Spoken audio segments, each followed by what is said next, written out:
Hello guys, welcome to Sonia online classes. आज इस video में डिस्कस करने जा रही हूँ मैं प्रोडक्शन यानी उत्पादन। इकोनॉमिक ऑर्गेनाइजेशन या आर्थिक संगठन का एक टॉपिक है प्रोडक्शन यानी उत्पादन।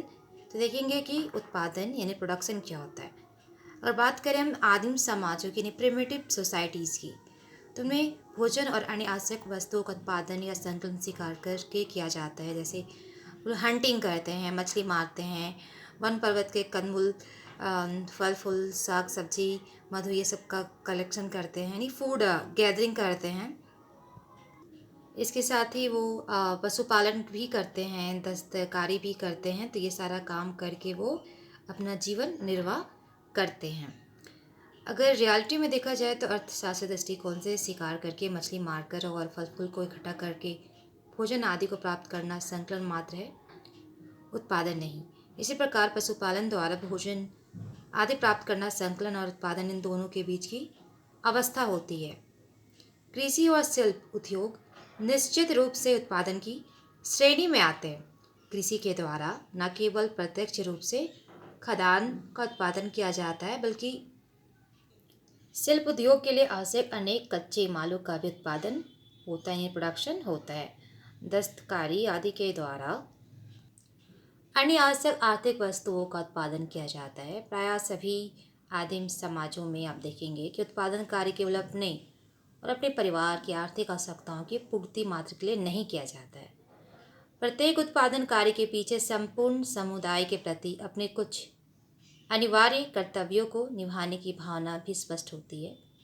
हाँ, इतना अवश्य है कि मुखिया और जादूगरों को साधारण जनता से आर्थिक उत्पादन कार्य में शारीरिक श्रम कम करना पड़ता है, फिर भी इस कर्तव्य से वे पूर्णतः छुटकारा किसी भी समाज में नहीं पाते हैं। उन्हें भी उत्पादन कार्य में सक्रिय भाग लेना पड़ता है, शारीरिक श्रम उन्हें करना ही पड़ता है। साथ ही आर्थिक उत्पादन कार्यों के साथ विविध प्रकार के जादू टोनों, धार्मिक रीतियों, संस्कारों और परंपराओं को जोड़ दिया जाता है।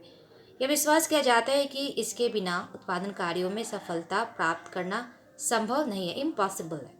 उत्पादन करने वाले या उत्पादन कार्य में भाग लेने वाले इकाइयाँ, व्यक्ति, परिवार तथा समुदाय तीनों ही हैं।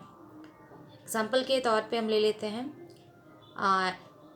इंडियन ट्राइब्स है, जैसे एक कादर, चेचू, खरिया, कोरवा, ये सब ट्राइब्स हैं। इन ट्राइबल फैमिलीज़ में सब जितने भी मेल मेंबर्स होते हैं, एक साथ मिलकर वो हंटिंग करते हैं, फिशरीज करते हैं, और जितनी भी स्त्रियाँ हैं वो जंगल में जाके फूड गैदरिंग का काम करती हैं, यानी फल फूल जो भी जंगल में मिलते हैं उसे इकट्ठा करने का काम वो करती है। इस प्रकार एक कादोरा, चेचू या फिर कोरवा फैमिली अपने मेंबर्स के लिए फूड यानी भोजन की व्यवस्था करते हैं, और साथ ही अपने समाज की भोजन संकलन अर्थव्यवस्था की एक उत्पादक इकाई के रूप में कार्य करते हैं। स्कीमो सोसाइटी की बात करें तो यहाँ भी परिस्थिति बहुत कुछ ऐसी ही है। वहाँ प्रत्येक व्यक्ति को अलग अलग शिकार करने या मछली मारने जाना पड़ता है, फिर भी प्रत्येक सदस्य उत्पादन या संकलन के विषय में एक दूसरे से संबंधित होते हैं, एक दूसरे पर निर्भर रहते हैं। तो गाइस, ये प्रोडक्शन हो गया यानी उत्पादन, इकोनॉमिक ऑर्गेनाइजेशन का एक टॉपिक था। फिर मिलते हैं वीडियो में न्यू टॉपिक के साथ। जय हिंद।